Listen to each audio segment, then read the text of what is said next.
Hola, buenas tardes. Vamos a seguir con la mesa de la tarde. No he podido estar esta mañana, pero ya me han dicho que habíamos entrado en materia. Algunas de las personas que están en la mesa saben cuál es la materia. La materia es la dificultad de que la evidencia científica y los estudios que hay sobre los temas de droga puedan conducir a un cuestionamiento o al menos a poner en duda las políticas que se han aplicado hasta ahora. La idea de si es posible una política distinta más allá del prohibicionismo, todavía a pesar del tiempo, reconozco aquí en la sala a varias personas que hace más de 20 años que ya estábamos escribiendo sobre estas cosas, pues parece que cuesta mucho porque el debate suscita mucho miedo, suscita miedo, hay incomprensión, suscita dudas en las personas que no siguen de cerca las experiencias o los trabajos académicos que se hacen sobre el tema y, por lo tanto, a veces es difícil mantener un debate que sea clarificador, porque con mucha frecuencia los miedos y los prejuicios y los estereotipos se sobreponen a la racionalidad. Y ese es el gran debate que hemos tenido. Lo tuvimos ya en los años, hace 30 años, cuando se trató de imponer una visión que trataba de decir que la política de reducción de daños era mejor que la política de rehabilitación libre de drogas. Costó mucho poner esta idea en circulación, costó mucho convencer y costó mucho poner en marcha los programas de metadona, etcétera, etcétera, etcétera. Y luego, cuando se pusieron en práctica, se vio que sí que tenía unos beneficios clarísimos y que sí que permitía intervenir de una manera más eficaz de lo que se había hecho con el paradigma, diríamos, criminalizador. Ahora estamos en una nueva situación que parece que se abre algunas ventanas de opinión, parece que se abre ciertas oportunidades con las experiencias de algunos países que se han atrevido. Aquí el gran dilema es siempre que en este debate todo el mundo coincide al final diciendo bueno, es que o esto avanzamos todos juntos o si no, no se puede avanzar. Y entonces el todos juntos no va a ser posible fácilmente, porque ¿cómo nos ponemos de acuerdo todos? Entonces, que avance uno o que avance dos, eso es una gran dificultad para ese que quiere avanzar, porque los demás no le siguen. Entonces, este falso paradigma de o todos o ninguno es el que nos tiene en estos momentos un poco paralizado. Creo que esta mesa puede alumbrar mucho sobre cómo debemos conducir este debate, porque tenemos personas que pueden explicarnos una larga y dilatada experiencia de un planteamiento más global sobre el problema y otros dos ponentes que además pueden explicarnos experiencias muy concretas que han chocado con estas dificultades y que ya tienen cierto bagaje que puede iluminarnos a los demás sobre por dónde podemos ir. Como tienen sus biografías en el programa, no voy a gastar tiempo de la mesa porque quiero además dar pie a que haya debate con el público. Así que vamos a hacer una primera ronda de intervenciones de no más de 10 minutos. Seré un poco estricta con esto del tiempo, para hacer un planteamiento, cada uno desde su perspectiva, y después haremos un diálogo en la mesa y después pediré a la fila cero y a los asistentes la oportunidad de intervenir. Señor Ernesto Samper, tiene usted la palabra. 10 minutos, gracias.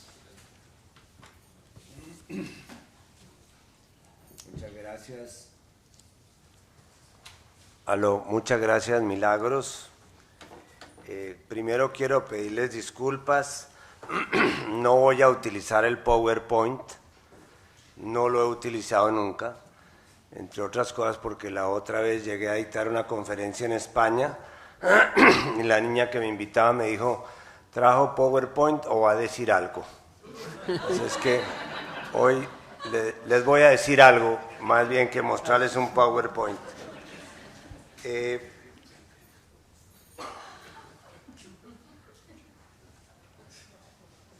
En 1997, siendo yo presidente de Colombia, convocamos a una Asamblea Mundial de Drogas en Naciones Unidas, que estaba todo el tiempo orientada hacia el tema de la corresponsabilidad. Es decir, el viejo lenguaje de países productores versus países consumidores, las responsabilidades repartidas, en fin. Posteriormente, en el 2016, se hizo una nueva convocatoria, esta vez por México y Colombia, en la cual el tema de fondo, el marco de referencia, era el tema no de la corresponsabilidad, sino de la responsabilidad compartida, que era distinta. ¿Por qué era distinta? Porque durante esos 10 o 15 años el movimiento del narcotráfico vivió cambios fundamentales. Ya no teníamos solamente países grandes consumidores, países grandes productores, sino hay países productores que se volvieron consumidores, como el caso de Brasil, y países consumidores que se volvieron productores, como el caso de los Estados Unidos con la marihuana. También podríamos señalar el ocaso, especialmente en Colombia, de los grandes carteles y el aparecimiento de algunos temas por cuenta de otros países, como el caso de la teoría del daño, que aquí ha explicado muy bien Milagros. En fin, hubo nuevos elementos en el debate. Cuando ocupé la Secretaría General de UNASUR, tratamos entonces de llevar a la Asamblea del 2016 una posición unificada de los 12 países de Sudamérica, que representan aproximadamente el 70% de la región.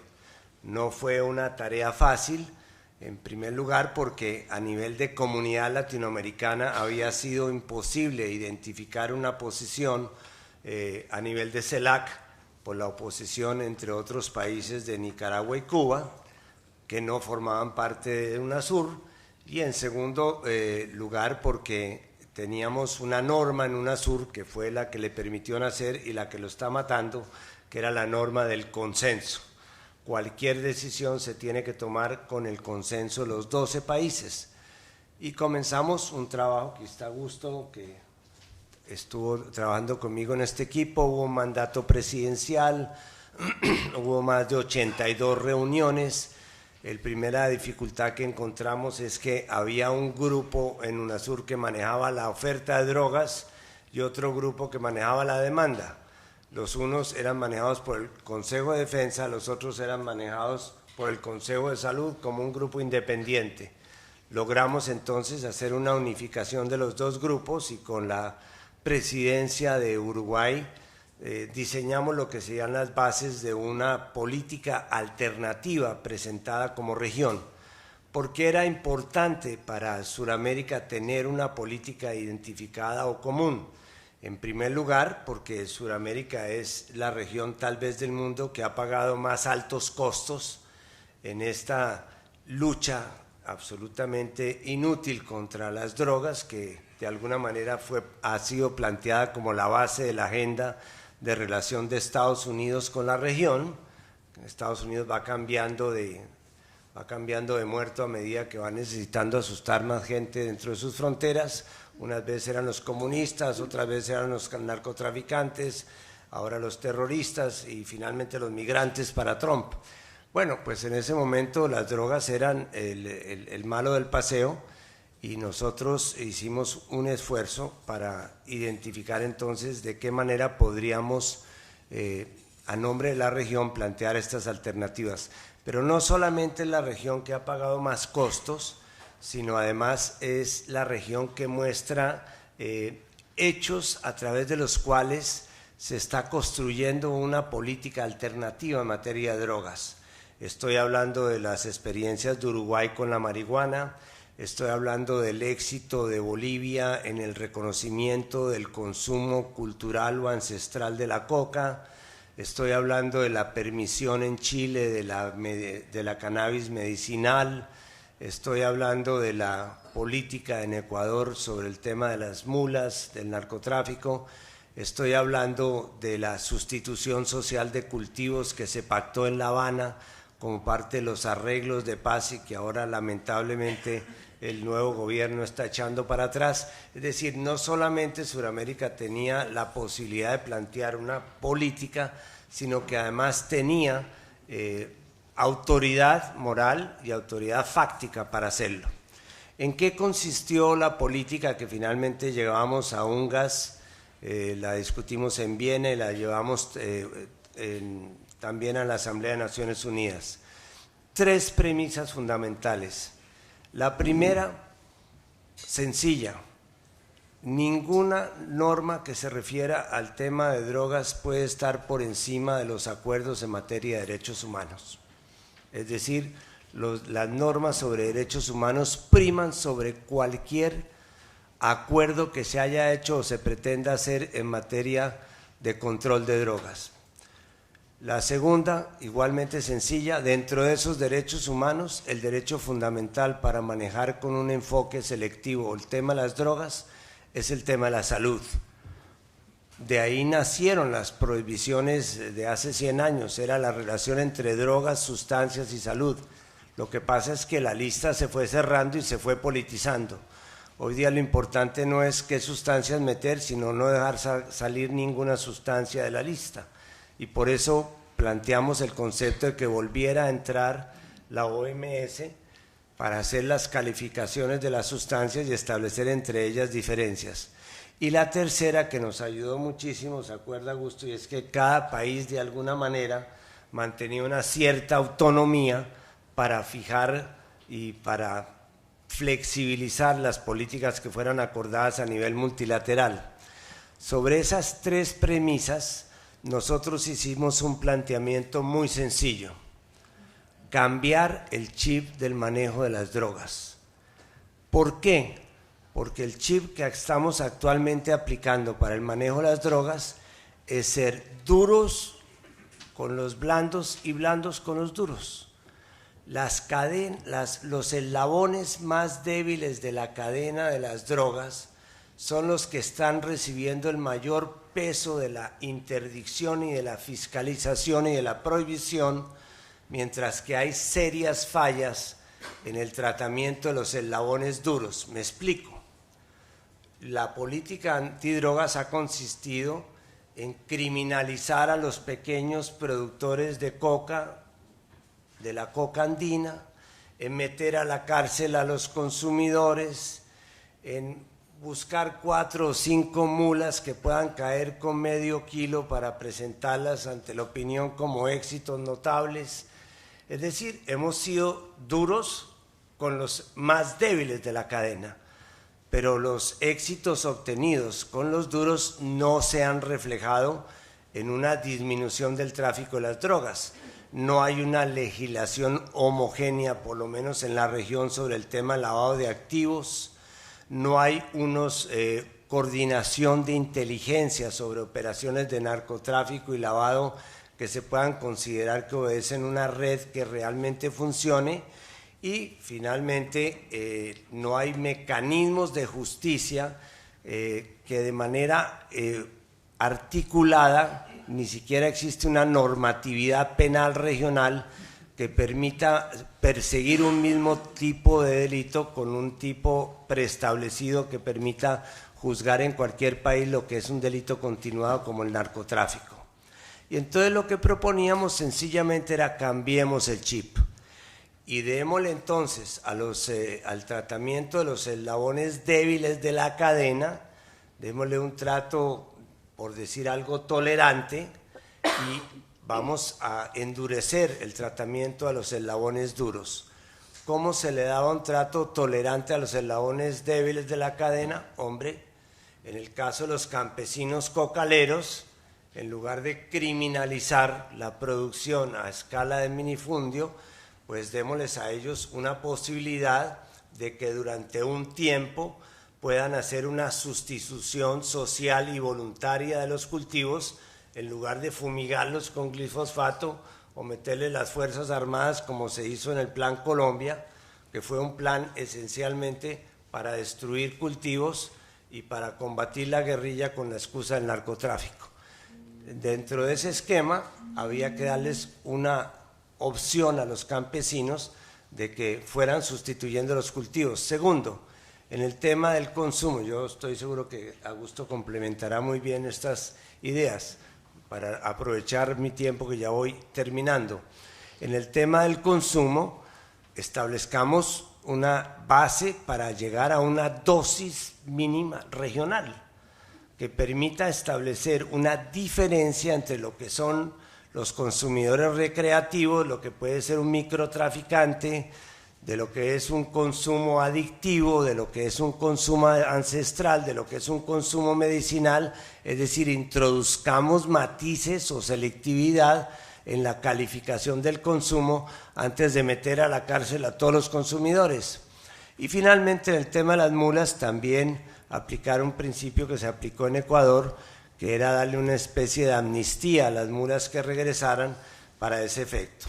Llevamos la proposición a la Asamblea de Naciones Unidas, quizás la única otra región que llevó una posición unificada fue la Unión Europea, y allí, para nuestra sorpresa, la mayor discusión, lo menciono como una anécdota, Milagros, es que la mayor oposición fue la oposición de los países asiáticos, y más concretamente de la China, porque dentro del enfoque de derechos humanos nosotros decíamos: no le pueden aplicar la pena de muerte, no le pueden aplicar la pena de muerte a un traficante de drogas.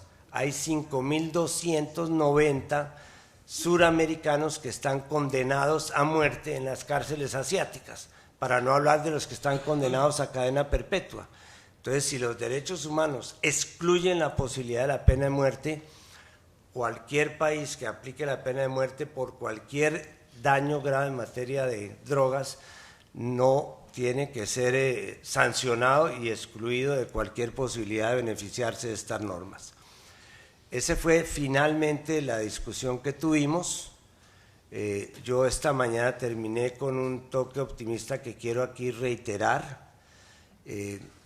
A mí me gusta pensar que el tema de las drogas se va a solucionar no de una manera lineal, programada, repitiendo, como decía Einstein, los errores, tratando de que se produzcan resultados diferentes, sino esto va a salir de una teoría del caos,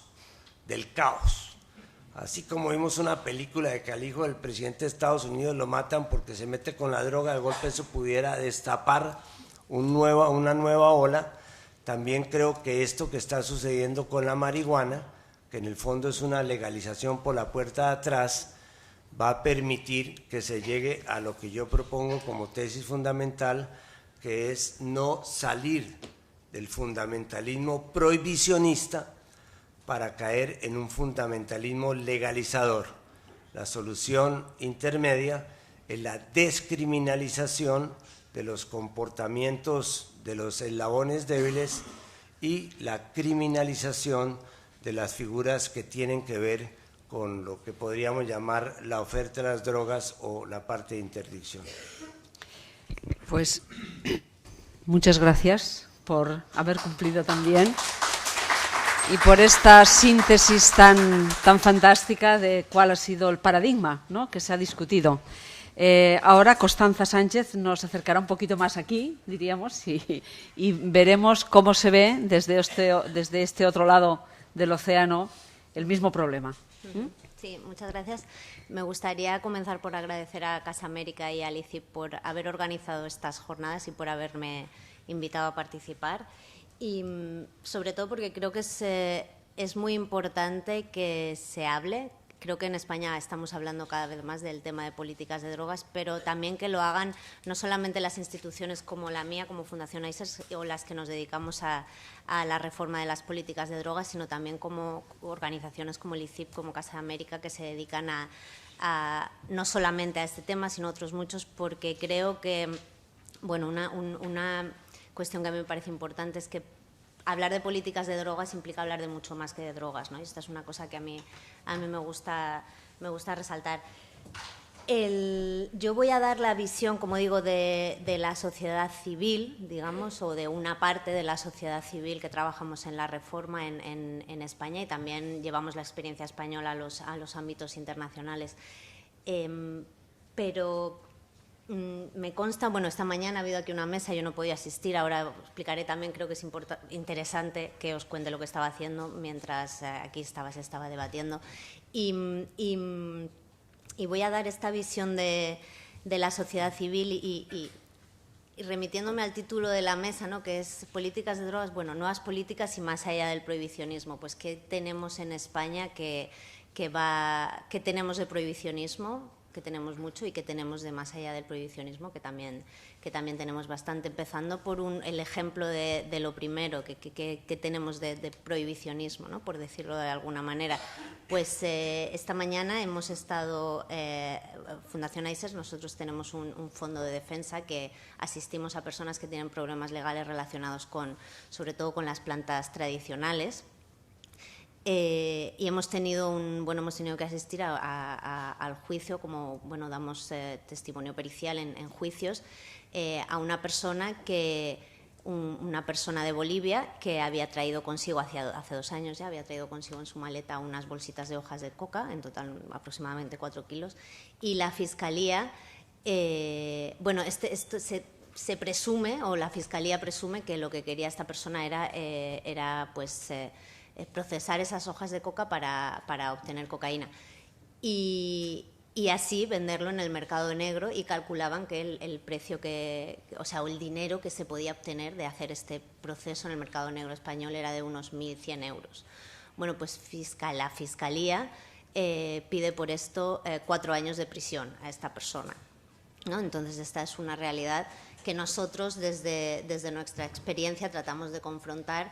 Y es posible que, llevamos ya muchos años yendo a testificar y es posible que nuestros argumentos da la impresión de que los fiscales y algunos jueces es la primera vez o de las primeras veces que escuchan. Nosotros tratamos de explicar lo que es el consumo tradicional. En el caso de la hoja de coca, qué es el masticado de hoja de coca, cómo es absurdo pensar que una persona, ¿no?, que vive en España desde hace 20 años traiga esto para hacer negocio en el mercado negro y explicar que una práctica tradicional y una costumbre social en una parte del mundo se la llevan consigo las diásporas, ¿no?, andinas alrededor del mundo.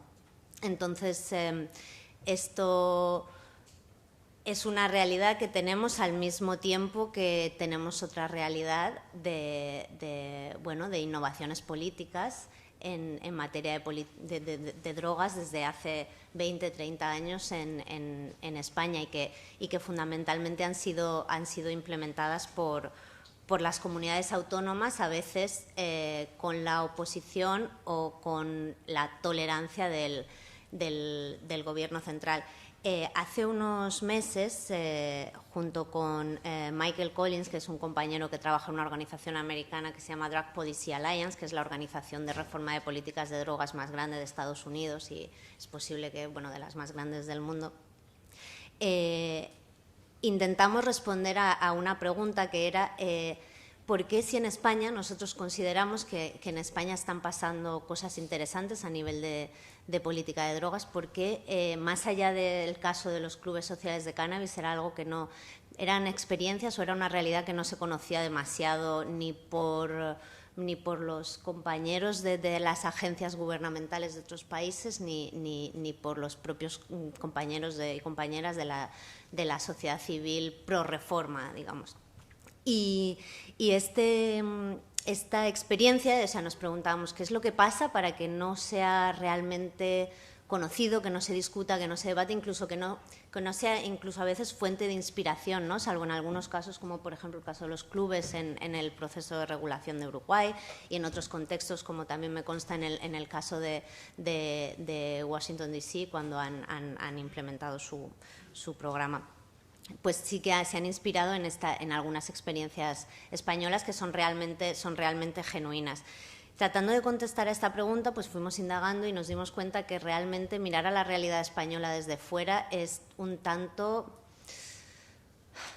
complicado, o es un reto interesante o considerable porque no, a diferencia del caso de Portugal, no ha habido una propuesta de reforma desde el Gobierno central con un plan de implementación, con una serie un paquete de reformas que se ha implementado de una manera comprensiva desde el Gobierno central, sino que más bien las innovaciones en materia de políticas de drogas en España se han llevado a cabo un tanto de abajo arriba, o de comunidades autónomas o de actores de la sociedad civil, abriendo espacios y haciéndose un hueco hasta llegar a las instituciones, ¿no? Y que muchas veces y me estoy refiriendo a innovaciones como las salas de consumo seguro, el intercambio de jeringuillas, que por ejemplo España también tiene intercambio de jeringuillas en las prisiones, que esto es una cosa que tampoco tiene lugar en muchos países, los intentos de regulación de los clubes sociales de cannabis por parte de algunos parlamentos autonómicos. Toda esta serie de innovaciones que nacen sobre todo de los problemas relacionados, de la problemática de la heroína que vivimos en los años 80 y 90, y de toda esa generación de personas que trabajaban alrededor de esta cuestión y que han sido especialmente activas e innovadoras en promover soluciones que a veces no venían de las instituciones. Todas estas reformas, digamos, han sido implementadas o han sido llevadas a cabo de una forma un tanto caótica o no reglada, o aprovechando espacios de la legislación o huecos grises. El caso de los clubes de cannabis es especialmente evidente en este sentido.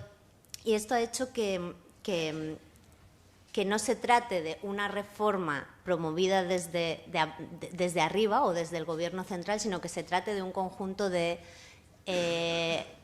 innovaciones de la sociedad civil, decisiones judiciales, tribunales superiores respondiendo a sentencias de tribunales inferiores. Una descriminalización. En España es muy común escuchar en España el uso y la posesión para uso personal no está criminalizado, entonces tenemos una descriminalización. Es cierto, nunca ha sido descriminalizado, pero nunca ha sido criminalizado, ¿no? Estamos en este contexto. Entonces, el uso y la posesión para uso personal está libre de sanciones penales, pero nos encontramos unas sanciones administrativas tan severas y que se aplican con tanta rotundidad que hablar de descriminalización sin más, como se habla en el caso portugués, tampoco responde exactamente a la realidad. Entonces, nosotros en este trabajo hemos acuñado un término que es como the crime light, ¿no? Es como está descriminalizado, pero las sanciones son tan altas que en el fondo tampoco estamos solucionando ninguna cuestión. Sobre la regulación del cannabis, ¿no?, en España y cuál es el estado de este proceso. Si bien España ha sido uno de los países más innovadores en materia de reducción de daños, sobre todo en el caso de la heroína por vía inyectada y en este contexto de los años 80 y 90, ha sido un país pionero. Existe una gran resistencia por parte del Gobierno central, y sobre todo me estoy refiriendo al caso que conozco mejor, que es el último periodo, ¿no?, con el presidente Mariano Rajoy en la Moncloa y el señor Francisco Bavín al frente del Plan Nacional. Durante este periodo, de momento, hemos cambiado tanto de presidente como de delegada del Gobierno, pero todavía no todavía no han hecho movimientos significativos en esta materia, entonces tendremos que esperar para ver por dónde va. Sorprende, como decía, esta visión, digamos, tan innovadora en términos de reducción de daños, sorprende con la oposición o la resistencia, no ya a regular el cannabis tanto para uso medicinal como para uso recreativo, sino la resistencia a debatir sobre este tema, ¿no?, a sacar a las drogas de esta cajita de consenso, de aparente consenso en el que han estado durante todos estos años, y a llevarlas a la arena política, a la discusión pública, como un tema de política más, ¿no? Incluso ahora el tema central de estas 2 últimas semanas en la política española ha sido la aprobación del nuevo presupuesto general del Estado, ¿no? Y claro, cabría preguntarse, por ejemplo, bueno, una asignación eficiente de recursos públicos no debería, por ejemplo, cuestionarse cuál es el coste de las políticas punitivas en España. Por ejemplo, el caso que les he contado de donde vengo yo esta mañana, ¿eso es eficiente a nivel de aplicación de la ley? ¿Es eficiente a nivel de protección de la salud pública? ¿Es eficiente a nivel de prevención, de educación en materia de riesgos asociados con las drogas, etcétera. Entonces, este debate parece que se va abriendo paso, ya veremos dónde nos lleva. La semana pasada algunas personas de las que estamos aquí estuvimos en el Congreso de los Diputados, donde un partido político, Podemos, abrió un debate que, si bien no es la primera vez que el tema de la regulación del cannabis se lleva al Congreso de los Diputados, sí que es verdad que a nivel cualitativo parece que fue un paso importante y también recibió mucha atención mediática y una cosa genuina también del caso español. En el caso español se ha hablado de regulación integral o de regulación del cannabis para usos recreativos antes, ¿no? Ese debate ocupó antes la agenda de la política que el debate sobre el cannabis medicinal, que esto es algo que es bastante genuino de España y que no ha pasado en otros casos. Bueno, a nivel como remitía, y con esto ya concluyo, a nivel cualitativo ha sido un paso importante que tenemos que ver hacia dónde nos lleva. Pero bueno, ha tenido un gran impacto mediático, que esto también es una cosa interesante, una cobertura del tema del cannabis un tanto diferente, o se aprecian algunas diferencias respecto a lo que viene siendo la cobertura del tema de la regulación en España. También han empezado a salir algunas encuestas, ¿no? Hay una web de un grupo de politólogos y sociólogos que se llama Electomanía, que publican encuestas o hacen encuestas sobre temas diversos de actualidad, y han hecho esta encuesta que sale que el 68% de la población española está a favor de regular el cannabis. Es una muestra de unas 1.100 personas, tampoco es una muestra gigantesca, pero bueno, nos puede dar una idea de hacia dónde va el debate, porque es verdad que hasta hace poco no tenemos datos, tampoco hay grandes recogidas de datos sobre qué es lo que piensa la población sobre ese tema. Entonces, recientemente la Comisión Global sobre Políticas de Drogas publicó un informe que se llama Regulación, el control responsable de las drogas, y que, entre muchas cosas, recomendaba que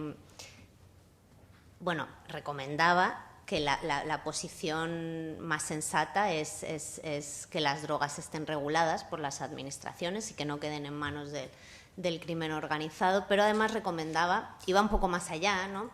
Y entre las cosas que decía es que recomendaba una regulación incremental de las sustancias que ahora están fiscalizadas, empezando por aquellas que causen menos riesgo a la salud y por aquellas que estén más normalizadas en los contextos donde se quiere aplicar la regulación. En este sentido, pues parece que en España tenemos unas condiciones de partida interesantes para que esta regulación avance y funcione. Y tendremos que esperar a ver qué pasa en el resto del mundo y también qué pasa en los próximos meses aquí para con sus luces y sus sombras, pues transitar por este camino que parece que merece la pena ser transitado. Gracias, Constanza. Creo que entre las experiencias que estamos interesados y ansiosos de conocer son las dos que vienen a continuación. Joao Castelbranco, nos explicarás cómo lo habéis planteado y qué puedes decirnos de cómo se progresa en vuestro caso.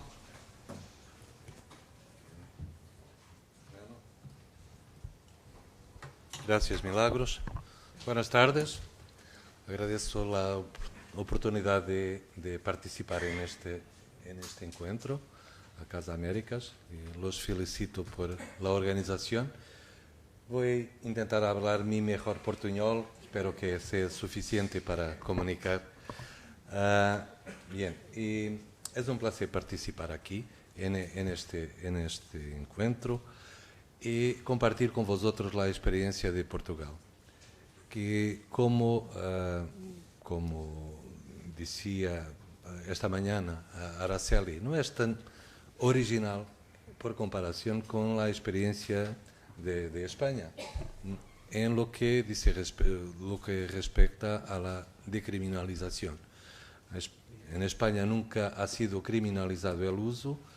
La originalidad de Portugal es que un país que había criminalizado el uso ha decidido descriminalizar. Yo creo que es importante comprender un poco el entorno político e social que nos conduziu, em um país conservador como é o meu, a essa decisão. E há 17 anos. E creio que é importante entender que nosotros, Portugal e Espanha, nosotros vivemos regímenes muy parecidos por mucho tiempo. El régimen de Franco aquí, el régimen de Salazar en Portugal fueron muy paralelos. Vivimos durante 50 años sobre un régimen fascista, durante el cual la gente, estávamos completamente aislados del resto del mundo. E durante esse tempo não teníamos problemas com drogas. Não? Estávamos protegidos por uma redoma, por la policía política, por la censura e, claro, que havia algumas bolsas de usuários de substâncias psicoativas, nomeadamente profissionais de saúde, que podiam acessar algumas dessas substâncias, mas não era uma questão de massas. Pero en los últimos años de nuestro régimen estábamos viviendo una guerra colonial en nuestras antiguas colonias. Angola, Moçambique, Cabo Verde, Guiné-Bissau. E casi toda a população jovem masculina era enviada a essa guerra, contra a vontade, a maioria. E aí, em las colônias, diferente de lo que ocorria em la metrópole, aí o uso de substâncias, nomeadamente de cannabis, era tolerado ou mesmo incentivado. Um pouquito como os americanos em Vietnã, para manter a gente alienada a lo que respectava a guerra. O whisky era mais barato que a água, por exemplo, e era incentivado a consumir. De repente, en el 74, se recuerdan, tuvimos nuestra revolución de los claveles y el retorno de todos esos soldados y de los colonos de las antiguas colonias. Nosotros somos más o menos 10 millones de personas y de repente 1 millón de personas volvió a la metrópole con sus hábitos y transportando literalmente toneladas de cannabis, que subitamente estava disponível para todos. Para nós outros que estávamos aí, eu tinha 20 anos nesse tempo, para nós outros havia uma avidez por algo que era novo, algo que era uma novidade que subitamente, com a liberdade, estava disponível. Então, tivemos uma explosão de experimentação. Pouquito depois, algunas organizaciones, vamos a llamarles organizaciones criminales, entraron en nuestro territorio haciendo disponibles todas las otras. Y de repente teníamos disponible cannabis, toneladas, pero también cocaína, heroína, LSD, lo que quieras. En una sociedad completamente naive a respecto de drogas. Y entonces cambiar de unas a otras, la clásica escalada, en nuestro caso, fue una realidad. Era posible, porque no conocíamos y el Estado estaba ocupado con otro tipo de temas y entonces era muy sencilla cambiar de unas para otras. Me acuerdo de un grupo de amigos con un porro circulando, toda a gente... Oi, amigos, tengo una cosa nueva, vamos a experimentar. Y era heroína. Okay. Y entonces, en pocos años, se alastró una ola de experimentación de todo, pero la heroína empezó a crear verdaderamente problemas. Y en una década, en 10 años, poco más, teníamos algo como 100.000 usuários enganchados en la heroína, 1% de nuestra población. ¿Okay? Y lo que para mí es fundamental para entender por qué el Estado portugués tuvo un determinado un determinado abordagem a este tema, é que isto era completamente transversal a todos os grupos sociais. No se difundiu solamente entre las márgenes, las minorías, los guetos, los barrios problemáticos, sino en classe mediana, classes altas, classe política, toda a gente. Era quase impossível encontrar uma família que não tivesse dentro de si ou muito cercano problemas com as drogas. Isso começou a criar uma ola que eu diria que é de baixo a arriba, uma posição de, bueno, vamos a imaginar uma madre de classe mediana discutindo com el cura: mi hijo no es un criminal, mi hijo es un tío que necesita cuidados de salud, sociales, apoyo, tratamiento. ¿Okay? Y eso ha sido el entorno donde la discusión, el Estado tarde, pero empezó creando respuestas de tratamiento, prevención, mismo reducción de riesgos. Nuestro programa de troca de seringuillas empezó en 93, bastante precoz, a pesar de todo. Pero nos hacía falta una línea de conducta bien determinada, una estrategia, porque las respuestas fueron muy casuísticas, muy desordenadas, como tú decías también. Y entonces el Estado estaba poniendo medios, dinero, proporcionando más y más profesionales involucrados en el tema, pero las cosas no respondían. La SIDA había aparecido para complicar las cosas, teníamos un número enorme de sobredosis también, una muerte al día, al menos 360 y pico al año. La criminalidad, la pequeña criminalidad adquisitiva. Nunca tuvimos una criminalidad violenta, tiros, muertes, pero las señoras no podían trazer su bolsa o no podíamos dejar algo en el coche porque, bueno, desaparecía. Entonces, estaba muy presente los temas relacionados con drogas. Y subió en las prioridades sociales, en las encuestas y en la prioridad política. Al 97 era la primera preocupación de los portugueses. En el Eurobarómetro era el primero. A poco Araceli decía que en España llegó al tercer lugar. En Portugal era el primero. Y entonces, el 98, y esto es un crédito que creo que es importante decir, el actual secretario general de Naciones Unidas, António Guterres, era nuestro primer ministro.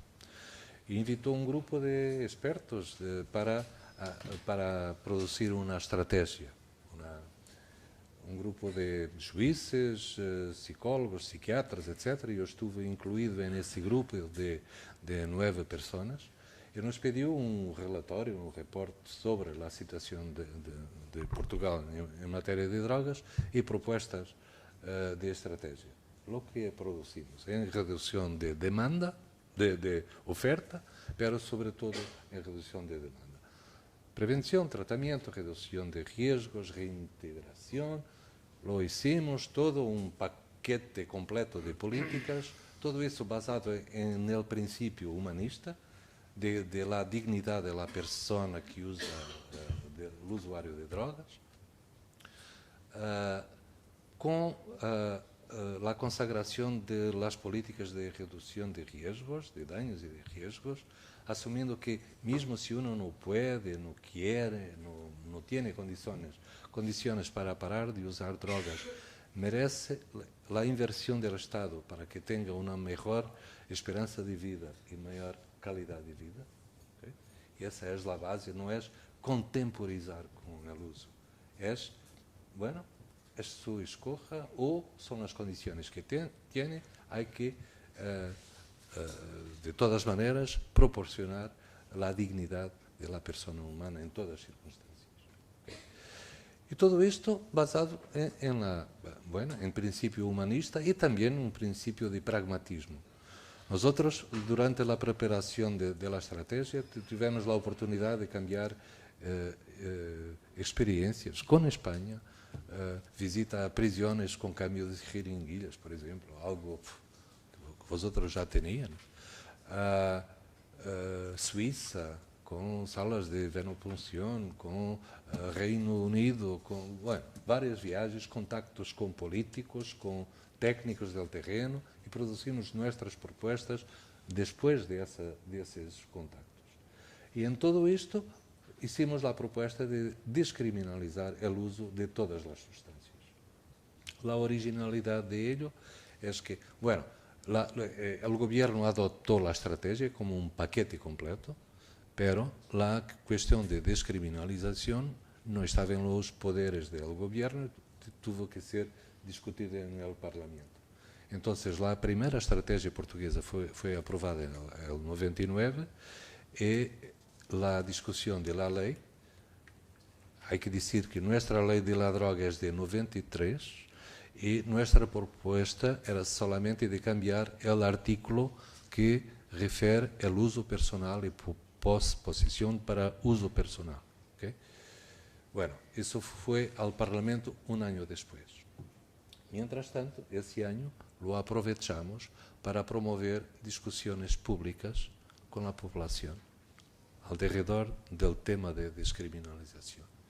Y lo que cojo de ese tiempo en asambleas, en cinemas, en grandes salas con mucha participación, era claramente un apoyo popular muy amplio a la idea de descriminalizar. Desde mi punto de vista, porque toda la gente tenía contacto directo con gente con problemas. Porque si la cosa se situara solamente en el gueto, y ha sido, por ejemplo, la experiencia en Brasil, cuando la gente dice los problemas están en la favela, es ahí que deben quedarse. Y este movimiento de inclusión ocurre. Pero en Portugal no, toda la gente tenía esos problemas. Y es por eso que yo creo que hemos tenido una ventana de oportunidad para pasar esta política. Si fuera hoy, yo no sé. Hoy hay un consenso muy alargado, un consenso político muy alargado alrededor de esta cuestión. Pero hoy las cosas están mucho más confinadas en la margen. Yo no sé si hoy la discusión ocurriera. Si fuéramos vírgenes de esta experiencia, si la cosa pasaría como pasó en ese tiempo. Bueno, el resto de la historia ya la conocéis. Hemos tenido una evolución bastante positiva en todos los indicadores disponibles. La SIDA cayó, el uso inyectable, el uso de heroína casi desapareció. Tenemos casi todos los usuarios problemáticos en relación con las estructuras de tratamiento o de reducción de riesgos y circulan entre una y otra de acuerdo con la fase de su vida, con una articulación bastante perfecta.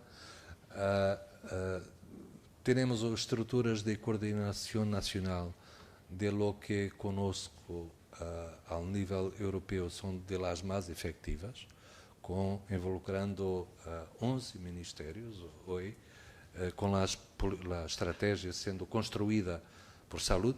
El miembro del gobierno portugués responsable por la política de drogas es el ministro de Salud. ¿Okay? Yo soy el coordinador nacional en su nombre, por su delegación. ¿Okay? Y trabajo con representantes directos, personales de 11 ministerios. ¿Okay? Y organizamos las políticas y las coordinamos. Bueno, para terminar, yo creo que solo decirles, no estamos hoy en la línea de la frente del cambio. ¿Okay? Lo que empezó por hacer una discusión política, porque el consenso social no tuvo traducción en el Parlamento, hubo una bipolarización en la discusión de la decriminalización. La izquierda apoyando la idea, la derecha oponiendo, los tratados de Naciones Unidas, Portugal va a ser un país de narcoturismo, los niños van a empezar usando drogas con la mamadera, bueno, lo conocéis. 17 años después podemos decir que nada ocurrió. Y mismo las Naciones Unidas, que empezaron por poner una presión muy fuerte sobre nuestro gobierno, hoy dice en la UNGAS, el presidente del GIFE dijo, Portugal es un ejemplo de buenas prácticas dentro del espíritu de los tratados. Decirles, fuimos al límite del paradigma prohibicionista. ¿Okay? Ahora hay otros paradigmas. Hay otros paradigmas que claramente no están contemplados dentro del espíritu. Lo que apoyamos y nuestra política externa apoya es el derecho de los países de intentar nuevos caminos. Lo que ocurre con Uruguay, lo que ocurre con Canadá, vamos a ver. Hay que producir evidencia y después haremos nuestras próximas discursos. Gracias. Gracias.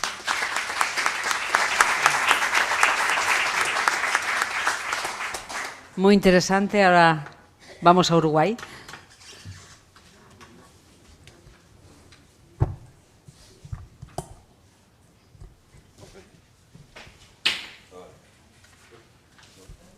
Ahí. Muchas gracias. Gracias a Casa América por la invitación a participar de esta instancia y poder compartir algo de la experiencia que nos tocó vivir en el ejemplo de Uruguay en cuanto a la regulación del mercado del cannabis. Así se llama la ley 19.142 que se aprobó en diciembre de 2013. La experiencia de Uruguay,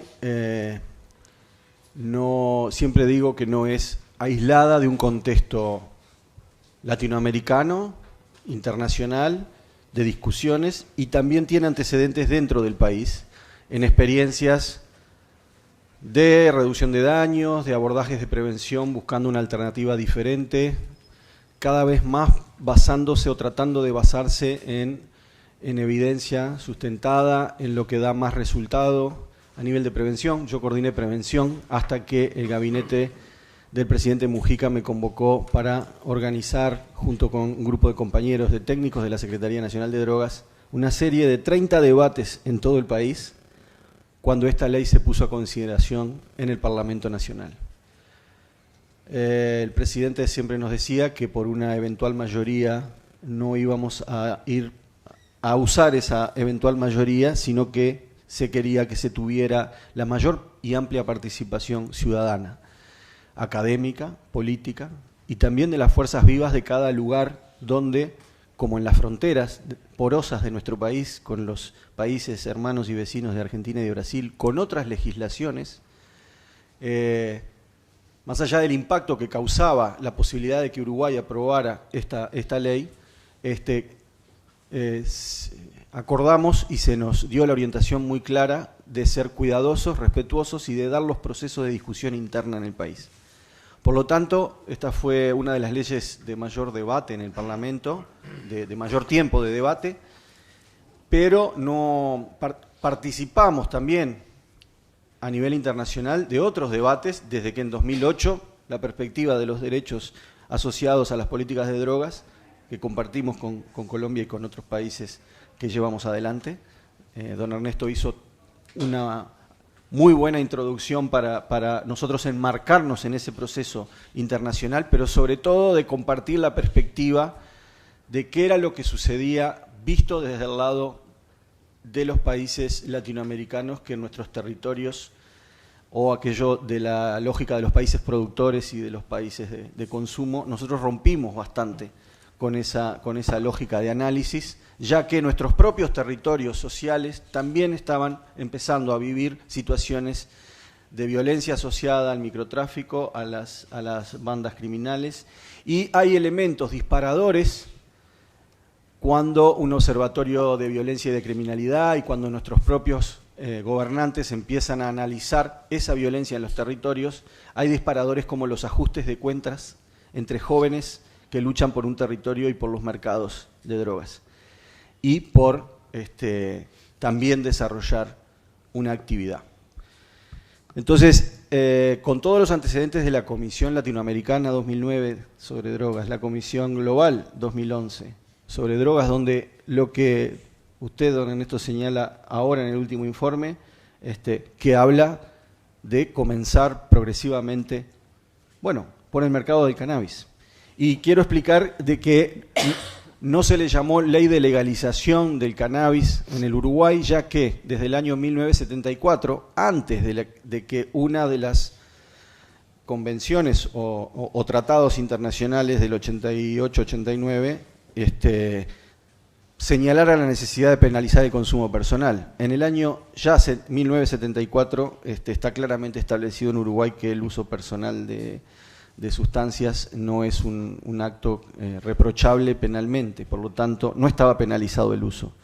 Eso quisiera explicarlo como una de los facilitadores que tuvo Uruguay para, y ahora sí volviendo al escenario interno, a una cantidad de propuestas de reducción de daños, de dispositivos de bajo umbral, de proximidad, de mayor trabajo comunitario, con esta constatación de que cuando hay usos problemáticos de drogas, los usuarios, hay dos instituciones a las cuales no acuden y muchas veces deberían poder acudir: a las instituciones de salud y a las de la convivencia ciudadana.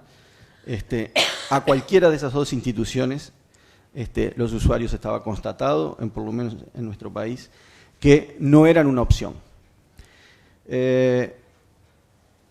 También queremos hablar de que hay un efecto de innovación política en desarrollar una ley de regulación del mercado del cannabis, porque separaría el mercado de uso personal adulto, o llamado uso recreativo, del mercado medicinal, que en Uruguay, esta ley hay que entenderla, que Uruguay le puso primero el ojo y el énfasis en el mercado recreativo, no en el uso medicinal, que recién ahora se está desarrollando, y sobre el final quisiera señalar algunos de los obstáculos. Pero decididamente, cuando el presidente Mujica envía al Parlamento el mensaje dentro de un paquete más amplio de medidas por la vida y la convivencia, creo que hoy estamos discutiendo y estamos debatiendo desde otro tipo de paradigma en seguridad también, que es el de la convivencia. En el marco de ese paquete solo envió un mensaje con un artículo único, y la ley después desarrolla cerca de 35 o 40 artículos. Por lo tanto, la tarea parlamentaria con esa discusión ciudadana de fondo que nos tocó también animar y hacer que se desarrollara en el interior del país, hizo que la ley se complejizara y que también asumiera un tercer capítulo, que es el uso del cáñamo industrial, que perfectamente podría estar encuadrado en los usos del cannabidiol o el CBD a nivel de la industrialización de una sustancia que, por fortuna, el informe último de la OMS de alguna manera dictamina lo que ya se sabía un poco antes, que no contiene psicoactividad y por lo tanto puede ser usado también en otros usos.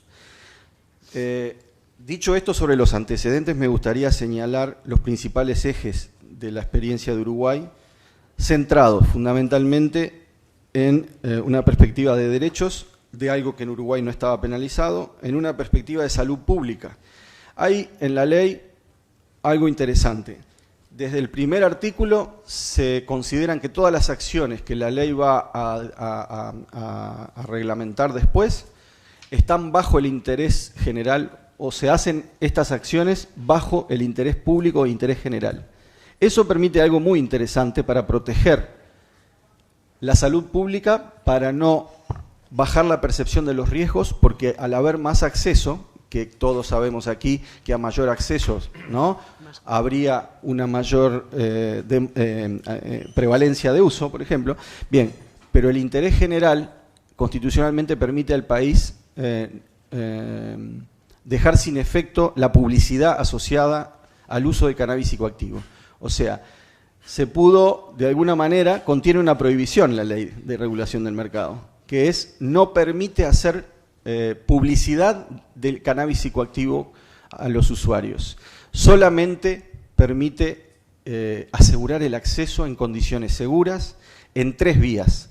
La vía que ya antes de esta ley ya tenía casi aprobación parlamentaria. Los parlamentarios de mi país estaban dispuestos ya, sin que hubiera existido esta iniciativa, a aprobar el autocultivo.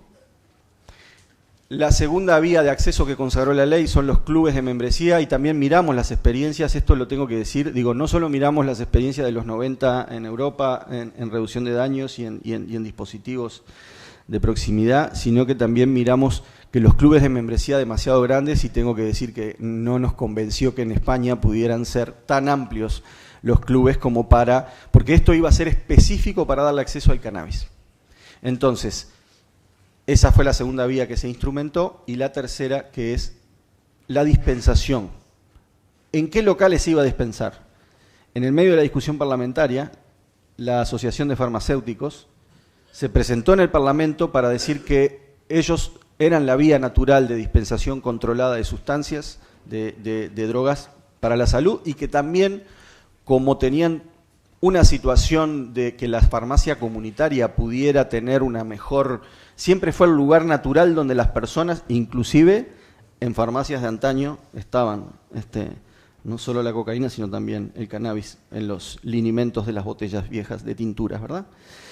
Pero efectivamente reclamaron ser el canal de distribución de esa tercer vía para el uso personal adulto, que es la dispensación en farmacias.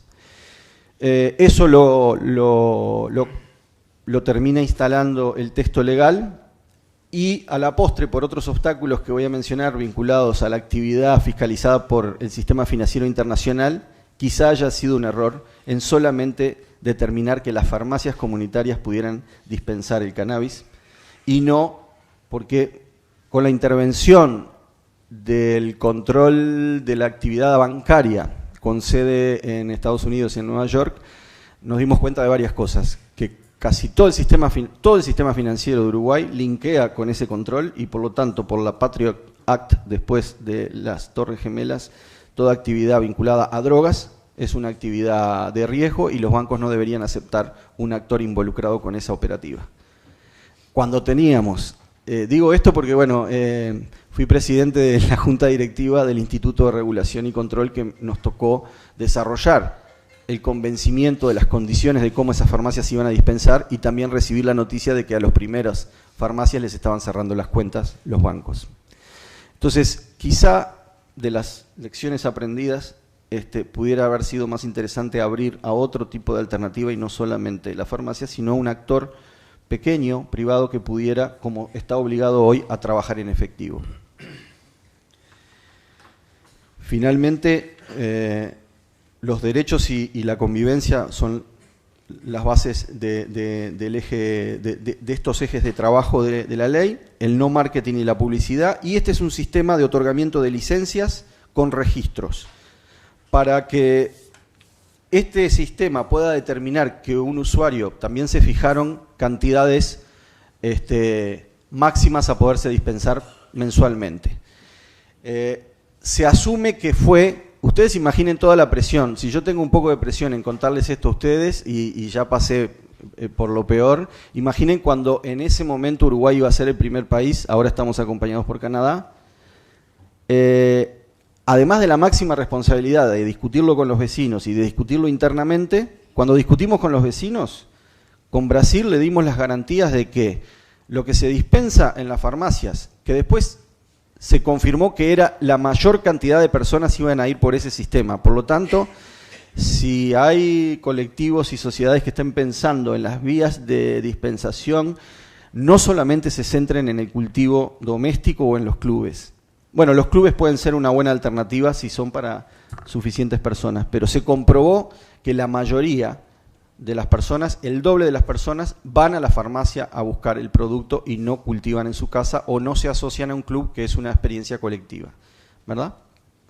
Pero a Brasil le dimos las garantías cuando le dijimos que era totalmente trazable el producto, no solamente a nivel de la cadena, desde el punto de cultivo hasta el punto de venta, sino que genéticamente trazable y no fue genéticamente modificado, lo digo ya, porque también hubo especulaciones de que esto era parte también de algo que Uruguay apostaba para un nuevo mercado, aprovechando la situación de las legalizaciones. Para nada. Es la huella dactilar, la huella de identidad de cada variedad, la que con el desarrollo del trabajo de la Universidad de la República, de investigadores, de la Cátedra de Farmacognosia, ¿verdad?, y de genetistas de las variedades, permitimos trabajar con lo que Pepe Mujica nos pidió. Respetemos lo que otros países, como está penalizado el uso, Brasil podría tener la percepción de que nuestro producto se pudiera desviar. Y si está genéticamente trazado, es posible, estando incautado en Brasil, poder hacer una prueba para saber exactamente si ese producto salió de desvío del sistema regulado Uruguay o no. Eso implicó no solamente un gesto, sino una señal también de que somos muy respetuosos de las experiencias de los demás países y de las legislaciones de los demás países. Por lo tanto, es un sistema de registros que nos llevó a desarrollar un software que valió para nosotros algo bastante importante en dinero, que fue más de $1 millón invertidos en el desarrollo de un diseño de software con la misma seguridad que el sistema financiero de nuestro país, para determinar que las personas se tuvieran que registrar. Ahí tuvimos la otra, me parece, clave de la negociación y el diálogo con sociedad civil y con movimientos de usuarios y de personas que ya tenían ganado el autocultivo sin tener que ir a registrarse al Correo Nacional.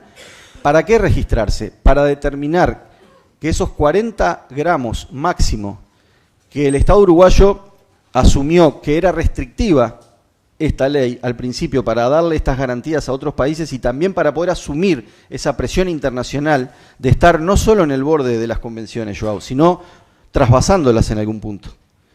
Entonces, fue restrictiva porque tiene un estricto cuidado de lo que podría ser un uso más dañoso o más problemático con más de 2 gramos por día a disposición de los usuarios, por ejemplo. Y también tuvimos que hablar para que el movimiento social concediera que el registro, que era algo que el gobierno quería dar como garantía, lo teníamos que poder desarrollar. Muchos siguen diciendo que el registro no hubiera sido necesario porque para comprar una cerveza no me piden que yo me registre para saber si yo, en vez de sacar para el recreativo en la farmacia, también autocultivo, ¿verdad? Fue el mecanismo de control que tuvimos que instrumentar para que se cumplieran los preceptos legales. Entonces, ya para ir llegando a los logros, obstáculos y nuevos desafíos, este es un sistema de otorgamiento de licencias. Hubo una licitación pública que no tuvo ningún reclamo en contra después de que compitieron 22 empresas entre nacionales e internacionales para lo que hoy son 2 licencias de producción de, hasta 4 toneladas entre las dos al año, cuando ya sabemos de que incrementalmente se deberían otorgar más licencias para empezar a cubrir mayor demanda para el sistema de las farmacias. Pero nosotros creíamos que íbamos a poder llegar al 25 al 30% en un inicio. Pero hoy se está constatando, el Monitor Cannabis del Uruguay, la Universidad de la República, lleva un monitoreo permanente y hoy se está constatando 2 cosas. Cuando empezamos con la discusión, había solo un 34% a favor de las personas sobre una iniciativa de este tipo. Después que se aprobó y que no se cayó el mundo, y que no hubo robos, y que no hubo... Con esto no vamos a frenar la violencia en los escenarios de los territorios vinculados a drogas, pero sí estamos permitiendo a más de la mitad de los usuarios frecuentes acceder por el sistema legal. Y después que se instrumentó y no se cayó el mundo, el porcentaje pasó de 34 a más del 52%, casi un 55-60% de aprobación de que esto fue más adecuado que dejar librado al mercado ilegal, al narcotráfico y al uso de la fuerza en los territorios donde hoy en mi país hay bandas que están sacando a personas de sus casas para poner bocas de venta de drogas. Y el Estado está tratando de recuperar el lugar en el espacio público para que esas cosas no se den. El Observatorio Uruguayo de Drogas y la institucionalidad política que tuvo el Uruguay, además del tamaño pequeño del país y ser unitarios, si fuéramos provincias federadas hubiera sido más complicado, como hoy Canadá tiene diferencias o como podrían ser los estados de los Estados Unidos de América, nos permitió poder desarrollar una política en todo el territorio, logrando una implementación efectiva. Más del 50% de la población accede por el sistema legal y tenemos opinión mayoritaria a favor de la implementación de la ley, pero tenemos algunos obstáculos con los bancos, con personas que siguen reclamando que el registro de usuarios no sea necesario, con personas o colectivos reclamando de que pueda ser más la cantidad autorizada. Pero hay una cosa interesante, que no lo salimos a decir en toda la discusión, pero que es parte de lo que despenalizó esta ley. Ya estaba despenalizado el uso, pero hoy quien cultiva sin una licencia no tiene una falta penal arriba, tiene una falta administrativa, o sea, hay intervención del juez, se judicializa la situación, pero no va preso por un cultivo ilegal. A no ser que se demuestre, por el cambio que hizo esta ley, de pasar de la interpretación del juez a la sana crítica. La sana crítica es una herramienta que tiene que tener las pruebas legales para demostrar una actividad ilícita y no la interpretación de que por la cantidad que yo encuentro en esta casa de plantas, interpreto que está vendiendo cannabis. Eso es un cambio muy importante que también creo que la ley permitió implementar dentro de lo que tenemos. Quiero solo señalar el desafío actual, solo. Se hizo una ley y el acceso al medicinal está un poco todavía misturado con el recreativo. ¿Por qué? Porque no hay productos medicinales de calidad suficientes en el mercado de Uruguay y se tienen que seguir importando. Es un desafío avanzar en los fitoterápicos. Señalo la experiencia de Chile. Hay una fundación, la Fundación Daya y los pacientes, y la reclasificación que tú mencionaste, Ernesto. En Uruguay hay un proyecto para reclasificar el cannabis y si pasa el cannabis a la lista 3, los fitoterápicos con cannabinoides, con control de calidad adecuado y supervisión médica son una alternativa, pero hoy no está asegurada esa accesibilidad para muchos pacientes. Y hay un fenómeno muy curioso, personas de 50, 60 años yendo a las farmacias a conseguir la bolsita de flores, para usarlas como flores, pero también para hacer tinturas y extractos. Por lo tanto, eso aumenta. Yo les pido que se fijen, porque la gran pregunta es, después que ustedes regularon, ¿se disparó el consumo? No se disparó excepcionalmente con relación a la línea ascendente que viene desde los 2000, creciendo en todas las sustancias en Uruguay. Pero hay públicos nuevos accediendo a esta sustancia y hay mayor declaración del uso cuando es legal. Por lo tanto, quiero cerrar diciendo y citando a un gran autor para mí y que es un gran orientador, como Michel Foucault, cuando habla de que una cosa es la biopolítica necesaria que hizo esta ley y otra cosa es el biopoder que maneja a esta ley. En el medio está la bioética. Muchas gracias. Gracias.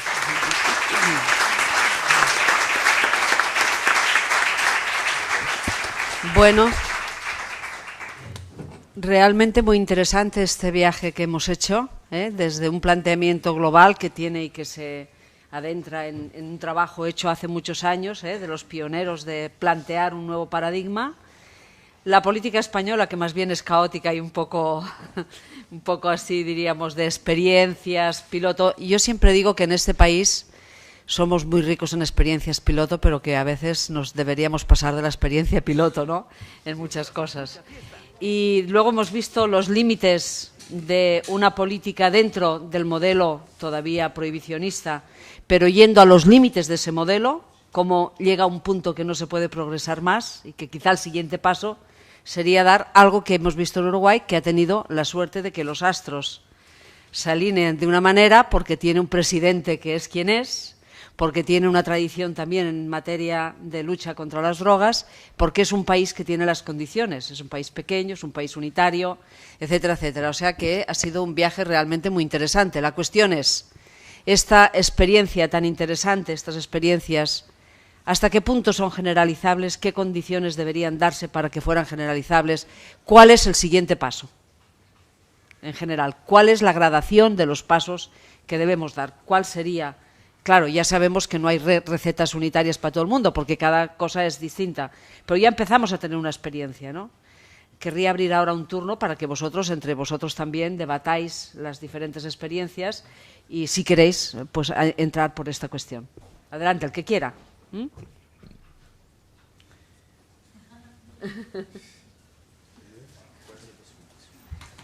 Bueno, yo creo que el debate está planteado. No hay que hacerse demasiadas ilusiones en el sentido de que vaya a cambiar el bloque intervencionista que desde hace muchos años maneja la JIFE como el gran orientador de la política antidrogas en el mundo. Yo distingo entre lo que es el bloque prohibicionista occidental y el bloque prohibicionista oriental. Me parece mucho más difícil convencer a los países prohibicionistas de Oriente, como puede ser la China, Rusia, Indonesia, de unos cambios que para ellos tienen un carácter no solamente legal o político, sino también cultural, casi que una revisión de sus ancestros históricos. Pero sin embargo, en la propuesta que hicimos en UNASUR, contemplábamos algo que de golpe vale la pena recordárselo a Antonio Guterres, mi amigo, con el cual alguna vez conversamos este tema, y era la posibilidad de que dentro de las Naciones Unidas se creara una comisión en la cual participara como uno de los componentes de la JIFE, pero que hubiera otros organismos de Naciones Unidas para hacer un rediseño de la política antidrogas, en los cuales podría estar la Organización Mundial de la Salud, podría estar los organismos de la UNESCO para el tema de educación, la OIT para el tema del trabajo, es decir, hacer un comité dentro de Naciones Unidas, Rodrigo, que pudiera de alguna manera cambiar el enfoque multilateral que en este momento existe. Quizás a mí me faltó mencionar algo, lo menciono con esta distorsión de político que tengo, Milagros, y es que en estos foros académicos se ve mucho el problema desde el punto de vista micro, pero hay que entender que detrás de esto también hay unos problemas macro complicados. Y voy a mencionar muy brevemente 2 o 3 casos. Primero, el caso de Colombia. En Colombia ha sido quizás uno de los países más afectados en el mundo por el tema del narcotráfico. En la época de Pablo Escobar llegó a pagar a $1.000 por policía que le llevaran cadáver de policía, pagaban $1.000. Ahora que está tan de moda Pablo Escobar como el héroe en las películas de Netflix. Bueno, pues ese costo lo pagamos durante muchos años hasta que finalmente conseguimos hacer una política de Estado alrededor de la lucha contra el narcotráfico. No era un gobierno el responsable, sino era el Estado mismo con mecanismos de control de la droga. Ahora me preocupa que el tema del narcotráfico puede ser de alguna manera el detonador para que los procesos de paz no avancen. El segundo punto de la Agenda de La Habana es la sustitución social de cultivos.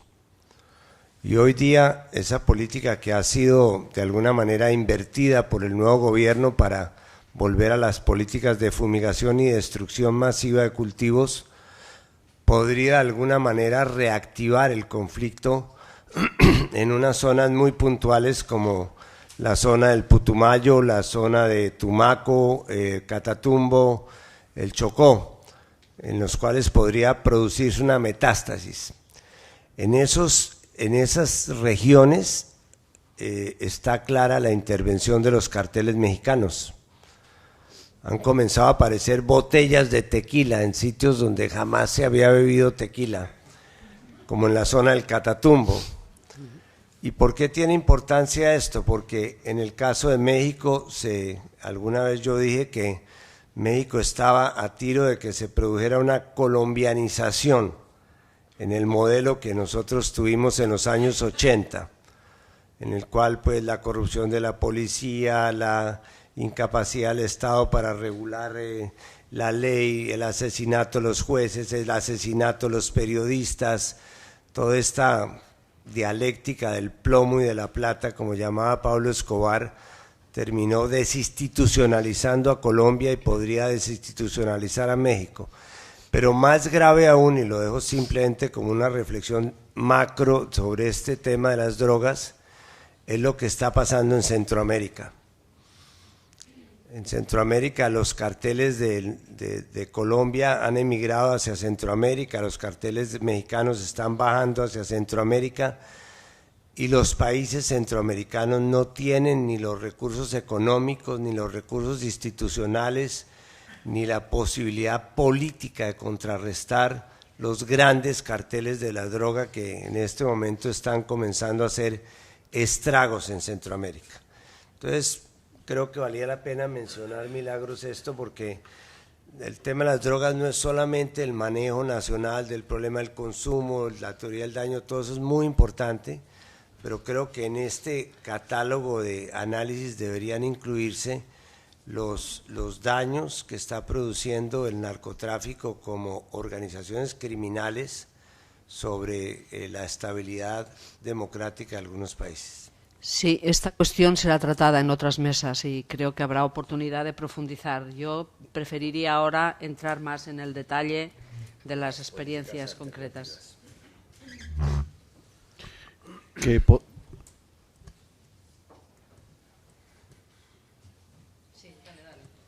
Gracias.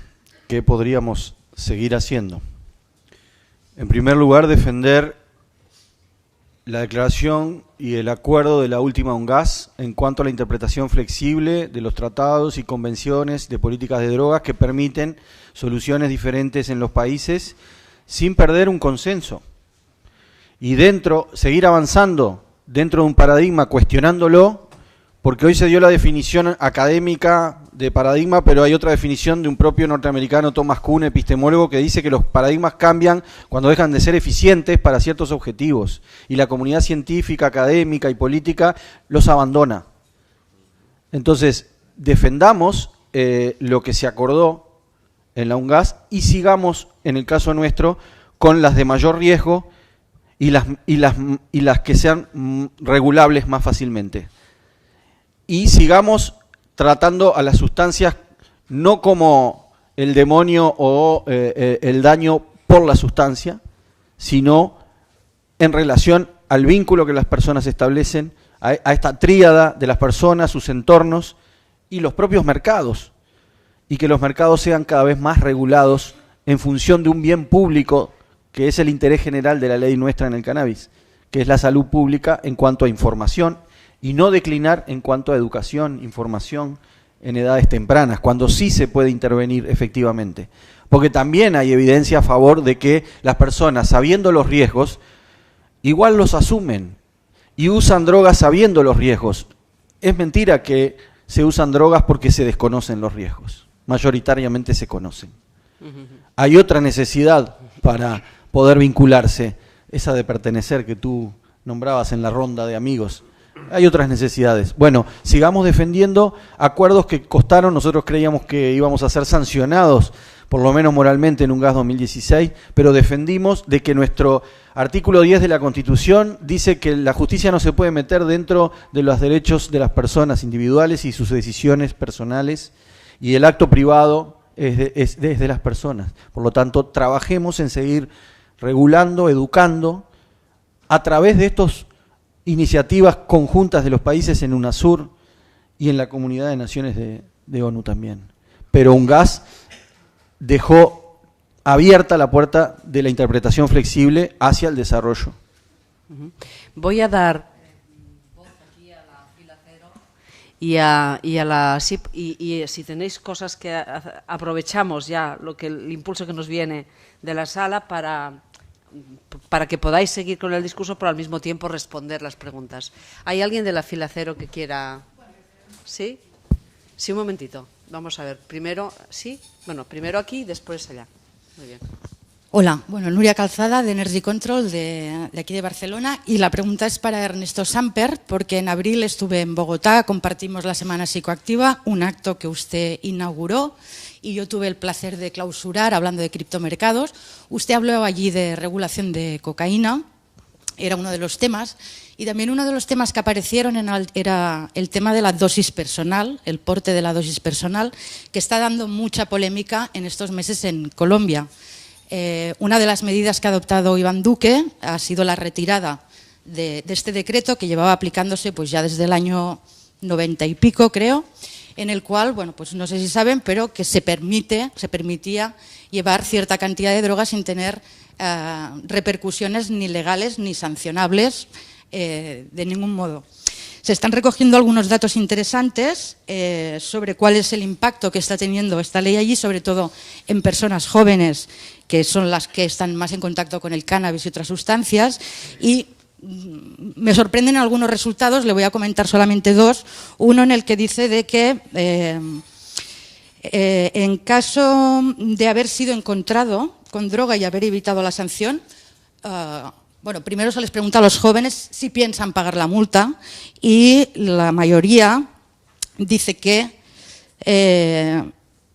o sea, de 1.024 respuestas, pues el 75% no piensa pagar la multa. Una se sorprende y piensa, ¿cómo lo hacen?, ¿no? Porque aquí todos pagamos religiosamente de 600 para arriba. Y dos preguntas más allá podemos ver cuál es el motivo de por qué no pagan la multa. ¿Cómo lo hizo? Pues tuvo que pagar dinero a la policía para evitar ser sancionado. Me pregunto entonces si no es este un sistema muy perverso, en el sentido de que los jóvenes no están pagando la multa, sino que pagan el mordisco de la policía, y que se ha facilitado con esto una herramienta más para reforzar lo que viene ya siendo una corrupción institucionalizada en la policía. No sé si está usted de acuerdo con la retirada de la dosis personal y del impacto que está teniendo, ¿no?, en Colombia. No, por supuesto, estoy totalmente en desacuerdo, entre otras cosas porque es inconstitucional. Como sabe aquí Rodrigo Primi, que fue magistrado de la Corte Constitucional, hay una sentencia muy clara de la Corte en la cual avala constitucionalmente la existencia de una dosis personal. Y este decreto que ha sacado el nuevo gobierno ni siquiera lo ha sacado como un decreto ejecutivo, sino como una interpretación del Código de Policía, y ya hay varias demandas contra esta decisión y contra los partes que han impuesto la policía, porque finalmente, ya Rodrigo aclarará el tema, es una disposición absolutamente inconstitucional que se va a caer tarde o temprano. Y lo que tú señalas es exactamente el temor que tenemos, y es que no se le puede dejar a la policía el establecer cuál es la cantidad permitida para una persona que lleva una suma, una dosis, porque genera exactamente lo que dicen los jóvenes, que es la corrupción. En los sitios donde se ha eliminado la dosis mínima o no se ha impuesto, termina siendo, como en Ecuador que se quitó, termina siendo la policía la que establece los límites entre la dosis mínima y un microtraficante y un traficante. Eso lo que es una fuente de corrupción de la policía. Yo puedo asegurar que en Colombia hay un rechazo mayoritario a esta forma de imposición, aunque obviamente la han vendido con el pastillaje tradicional de que es para defender la familia, los niños, etcétera. Todo el mundo sabe que la dosis, si la buscamos en UNASUR, Augusto, nosotros inclusive propusimos una dosis mínima regional, porque es lo único que permite establecer la diferencia entre un consumidor recreativo y un microtraficante. Así es que no hay un acuerdo y estamos esperando a que se caiga la norma porque es abiertamente inconstitucional. Allí, gracias. Hola, buenas tardes. David Pérez. Una reflexión a la mesa en la línea de lo que apuntaba Augusto también de esta mañana, que estamos hablando continuamente de un cambio de paradigma y en la línea de que apuntaba Augusto que hemos tenido discusiones sobre la epistemología y cómo generar conocimiento en el ámbito de las drogas. Si Thomas Kuhn, haciendo paralelismo con Thomas Kuhn, ahora el prohibicionismo representaría la ciencia normal y las revoluciones científicas o el cambio de paradigma se produce cuando hay anomalías, obviamente de que tenemos suficientes evidencias para ver de que el paradigma prohibicionismo tiene muchas anomalías, desde la vulneración de los derechos humanos, los lavados de capitales y también cómo esto se traduce en la generación del conocimiento, haciendo una ciencia lisenqueísta, una ciencia política, en que solo se puede producir determinados relatos en los papers científicos y quien obtiene financiación para generar.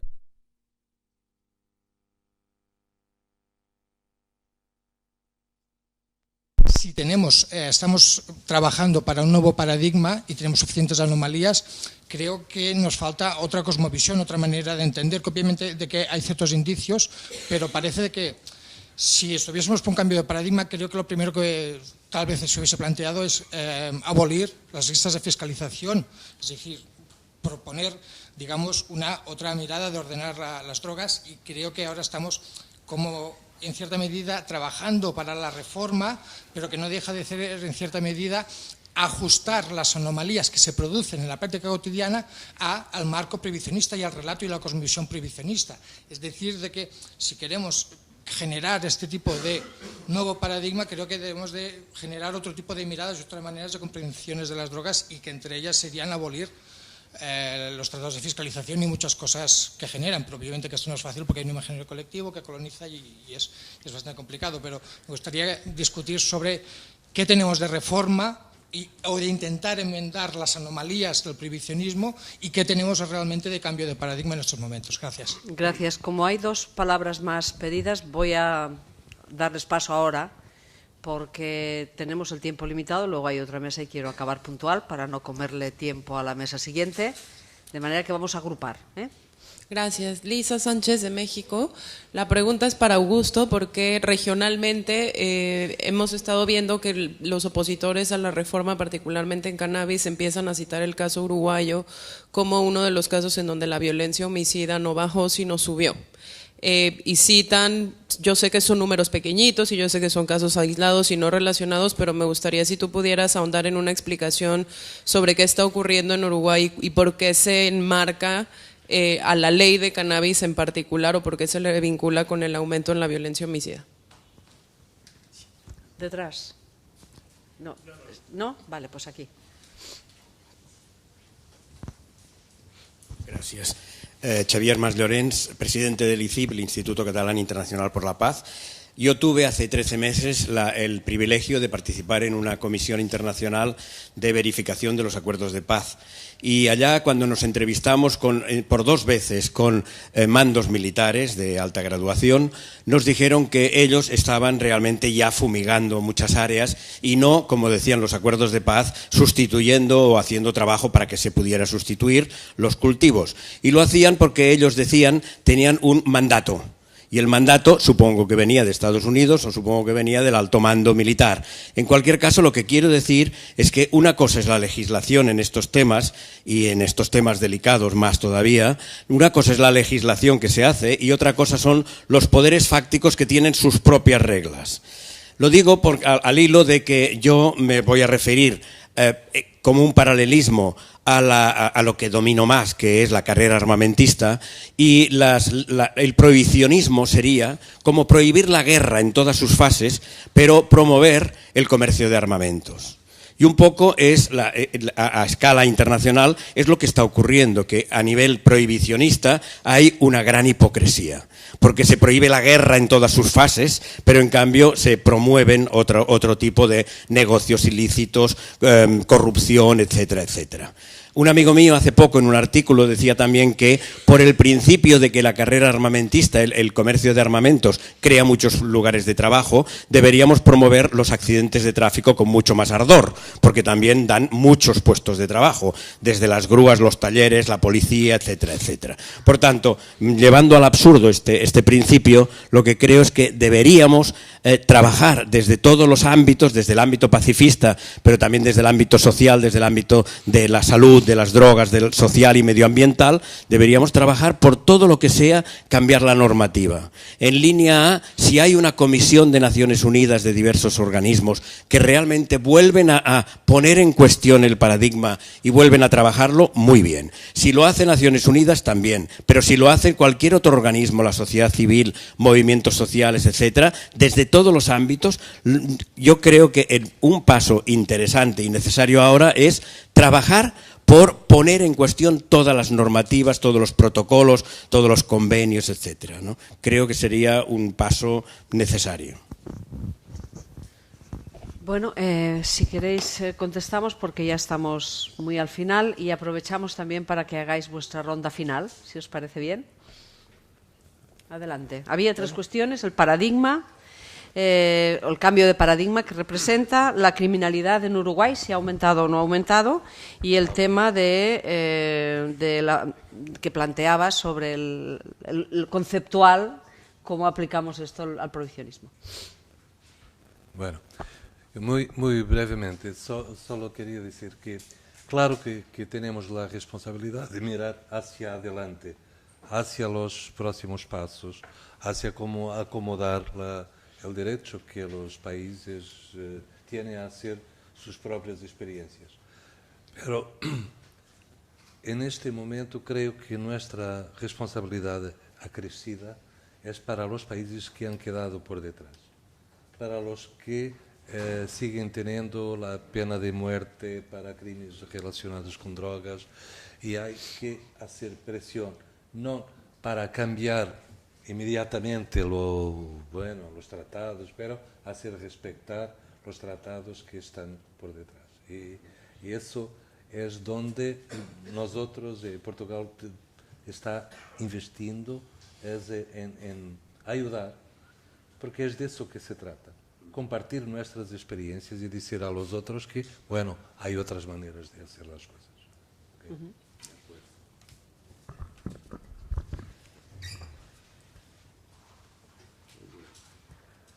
Rápidamente, en primer lugar, a la pregunta y el comentario de Elisa, poder comentar brevemente que dentro de la responsabilidad de haber implementado esta ley en Uruguay se trabajó, algo que omití decir, pero que es muy importante, se trabajó en una red de expertos y en una construcción de 5 dimensiones para evaluar el impacto de la ley y la implementación. Una de esas dimensiones es la seguridad, la convivencia, qué pasa con los delitos vinculados al tráfico, al microtráfico, la violencia en los territorios. Los informes de monitoreo de las 5 categorías de seguimiento todavía no están desarrollados, y el tiempo suficiente para recoger los datos y poder poner conclusiones, en mi opinión personal, vinculadas a la ley directamente, todavía no están dadas esas condiciones y esos insumos. Pero no obstante ello, y conociendo la dinámica del delito, pero también de las respuestas del Estado, a la vez que se regula el mercado del cannabis, hay otras respuestas que están comprimiendo el delito en algunas zonas, y lo que se llama el famoso corrimiento del delito o la intensidad hacia otros lugares. Se está teniendo mucha mayor capacidad de detectar el lavado de activos y de perseguir con más eficiencia las actividades delictivas y de narcotráfico propiamente, el control de fronteras, etcétera. Pero además se han implementado otros mecanismos territoriales de acción de la propia Fuerza de Seguridad de la Policía en el territorio, parecido al Plan Cuadrante en Chile, parecido a las zonas calientes en Nueva York. O sea, el PADO, el programa de dedicación operativa mayor de la policía, está generando también efectos de corrimiento. La mayor efectividad policial hoy puede estar asociado a mayor violencia en los territorios y no está vinculado a la regulación del cannabis de forma directa. Hay otras explicaciones que hay que tener en cuenta aquí, que son la reacción también de otra forma de desarrollar políticas públicas de Uruguay en este último tiempo. De todas maneras, hay sociólogos que están desarrollando estos estudios. Yo recomiendo que Monitor Cannabis sea una de las referencias para ver este fenómeno. Pero no es solamente de que a los narcotraficantes de alguna manera se les sacó algo que es la mayor cantidad de sustancias ilegales, el mayor mercado, el mercado más grande es el del cannabis en Uruguay. Y llega a 50 millones al año. Entonces, hay ahí una incidencia y se le está quitando una porción de mercado, pero la mayor violencia y mayores ajustes de cuenta que siguen sucediendo y la mayor violencia en los robos en la calle también pueden estar vinculados a mayor eficiencia policial y otro tipo de hacer política. Y estoy de acuerdo con Joao, hay que mirar lo que es el bloque prohibicionista pero duro, no solo de pena de muerte, sino también de aprovechar cierta interpretación flexible de la condición de detener a las personas en la calle para poderlas encarcelar, solamente porque hay una orden de encarcelar personas que usan drogas. Muy bien, adelante. Sí, a mí me gustaría añadir como una pieza a la ecuación. Yo no soy representante de ningún gobierno, entonces tampoco puedo hablar en un sentido de próximos pasos que se pueden dar en el contexto español, pero sí que me parece que el escenario que se abre, o el nuevo escenario que parece que estamos vislumbrando, aunque llevamos vislumbrando un nuevo escenario como muchos años ya, yo creo, pero me parece que una de las claves va a ser, o está siendo, tener que tomar en cuenta a nuevas legitimidades emergentes, incluso yo diría ya consolidadas, que son aquellas que vienen de la sociedad civil.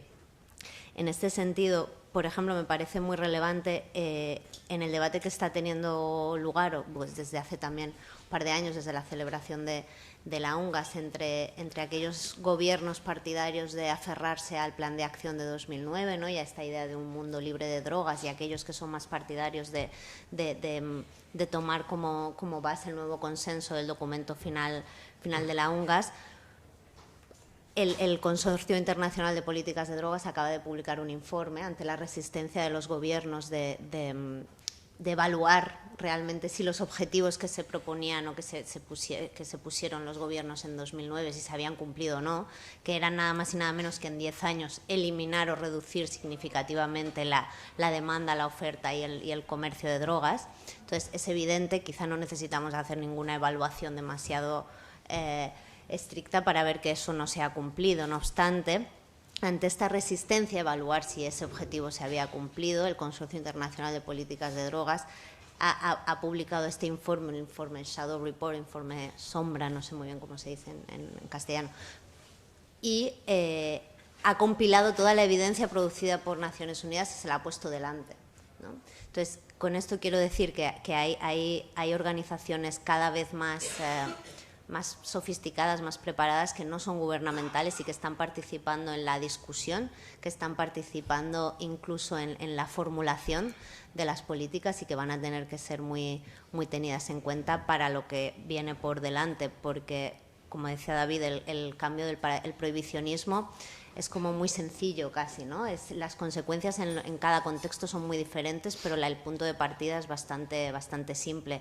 En cambio, el escenario hacia, digamos, la transición entre la prohibición y la regulación nos abre escenarios muy diferentes, y que eso es precisamente lo necesario y lo óptimo, ¿no? Que en cada contexto se piense y se hagan políticas sobre la cuestión de las drogas adaptadas a las necesidades de cada contexto. Y en esto creo que la sociedad civil va a tener mucho que decir, más allá de, junto con los gobiernos, incluso a veces pues estando vigilante y pidiendo explicaciones y rendición de cuentas a las medidas que adopten los estados. Gracias, Ernesto. ¿Tienes algo que añadir? Muy bien. Pues bueno, creo que ha sido muy interesante ver que no estamos en un mundo inmóvil, ¿no? que hay experiencias, que las experiencias son importantes, que las personas que llevan a cabo estas experiencias cargan sobre sus espaldas una gran responsabilidad, que es la que, si ellos aciertan, van a abrir camino, y por lo tanto creo que desde esta mesa lo que podemos hacer es desearles la máxima suerte. la máxima suerte para estos programas que van abriendo camino para cambiar el paradigma. Muchas gracias a los 4 ponentes por el respetuosísimo cumplimiento del tiempo y la síntesis hecha de cada uno de los programas, y a continuación pues van a tener la siguiente mesa. Gracias, buenas tardes.